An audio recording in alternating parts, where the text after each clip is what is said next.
কি করতেছিস তুই এখানে? কি করতেছি? প্রেম করতেছি। প্রেম করতেছস? এনগেজমেন্ট চলতেছে, তোর আরেক প্রেমিককে আমি নিয়ে আসছি।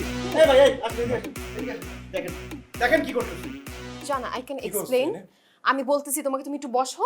তুই আজকে কোনো এক্সপ্লেনেশন করবি না, আজকে তুই শুনবি, আমি কথা বলবো। শালা চিটার বাটপার ভণ্ড, তোর কি কমু আর তো এগুলি কি চলতেছে বাজছে না? এই যে গত মাসে ভাই, গত মাসে গাজীপুরের রিসোর্ট নিয়ে বার্থডে সেলিব্রেশন, শুনেন না ভাই কি করছে, বাপ দাদার 14 গোষ্ঠীতে যত আত্মীয় স্বজন বন্ধু বান্ধব সব নিয়ে হাজির হয়েছে। আমার 2 লাখ টাকা, আমিও তো নিতে চাইছিলাম। আরে কপাল, 2 লাখ টাকা এই মেয়ের পিছনে আমি সব 2 লাখ টাকা আমি খরচ করছি এই মেয়ের পিছনে।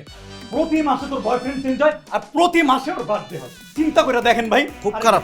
আপনি দেখেন শরীরটা দেখেন, এই যে জামাটা আমার দেয়া, প্যান্ট আমার দেয়া, জুতা, তারপরে কি এই যে ইয়াররিংস, তারপরে আমার এই ডায়মন্ড কই, আমার ডায়মন্ডের কি কই, সব কিছু আমার দাদু খুলস না কেন, এগুলো খুলবি আজকে তুই, এখানে সব আমার দিয়ে দেবি। কি বলতেছো তুমি? এখানে খুলবো মানে এত মানুষের সামনে আমি কেন খুলবো? তুমি এরকম ছোট লোকই করো না, আমি পরে তোমাকে সবকিছু দিয়ে দিব। কি আমি ছোট লোক না, যা তোরে দিলাম, তোরে সব দিয়ে দিলাম, ভিক্ষা দিয়ে দিলাম, আমার কিচ্ছু দরকার নেই, যা। কিন্তু আজকে তোরে আমি জন্মের শিক্ষাটা দিয়ে দেবো।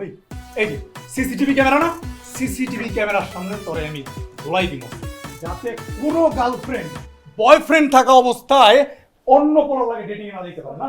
সরি না, সরি। দেন দিদা, দেন।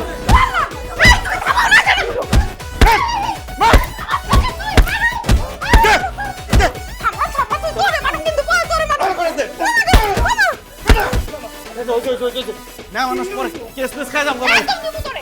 আবার কথা। মনে পড়ছে এখন? তোর ভাগ্য ভালো, ওই দিন আমি ছিলাম। আমি যদি না থাকতাম, তোর বয়ফ্রেন্ড তোর পাড়ায় মেরে ফেলাইতো। শোন, তুই নিজে আমার বয়ফ্রেন্ডের ওখানে গিয়ে আমার হাতে নাতে ধরা দিছস। আমার কাহিনী তো তুই শেষই করতে দাস নাই, এর আগে তুই সিন ক্রিয়েট শুরু করে দিছস। আসলে কাহিনী হয়েছে কি, যে ছেলের সাথে আমি দেখা করতে গেছিলাম, ওই ছেলে তো আমার প্রেমে হাবুডুবু খাইতেছিল, খালি আমাকে প্রেম করতে চায়, আমাকে ডেট করতে চায়। তখন আমি ওই ছেলেকে বলছি, দেখো আমার সাথে প্রেম করা যাবে না, আমি তোমাকে প্রেম করব না। তখন ওই ছেলে বলে, না না না, তোমাকে তো আমি প্রেম করবই। তখন আমি ওরে বলছি, দেখো আমার সাথে প্রেম করা অনেক বেশি এক্সপেন্সিভ, আমার সাথে প্রেম করতে হলে তোমার আমাকে টপস গিফট করতে হবে, জিন্স গিফট করতে হবে, এইটা গিফট করতে হবে, সেইটা গিফট করতে হবে, ডায়মন্ডের রিং পর্যন্ত চাইছি। ভাবছি এইগুলা বললে তো ওই ছেলে আমার সাথে আর দেখা করবে না, আমাকে একদম ভুলে যাবে। ওমা, ওই ছেলে দ্বিগুণ গিফট নিয়ে, ডায়মন্ডের রিং নিয়ে আমার সামনে এসে হাজির হয়েছে। তা আমি কি করব? ছেলে এত শখ করে, এত আশা নিয়ে আমাকে এত এত গিফট দিছে। পরে আমি ভাবলাম যে আচ্ছা ঠিক আছে, ওই ছেলেটা যেহেতু এত আশা করে এত এত গিফট নিয়ে আসছে, 2-3টা দিন ওর সাথে ঘুরি, তারপরে ওরা বলে দেবো যে আমার বয়ফ্রেন্ড আছে। সেই সুযোগই তো দেশ নেই, এর আগে আমরা ধরা খাওয়া দিছ। ওইসে চুপ থাক, আমার বোঝা শেষ তোর ক্যারেক্টার কেমন। এখন শাক দিয়ে মাছ ঢাকার চেষ্টা করো না।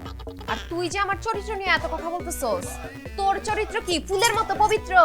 এই, আমার চরিত্র নিয়ে একটা কথা বলবি, একদম ঘুষায় দাঁত মাত ফালাই দেবো কিন্তু। আমার চরিত্র কোনো সমস্যা নাই, আমার চরিত্র ফুলের মতো পবিত্র। তুই সুমনা খালার বিয়েতে কি করছিলি ভুলে গেছস?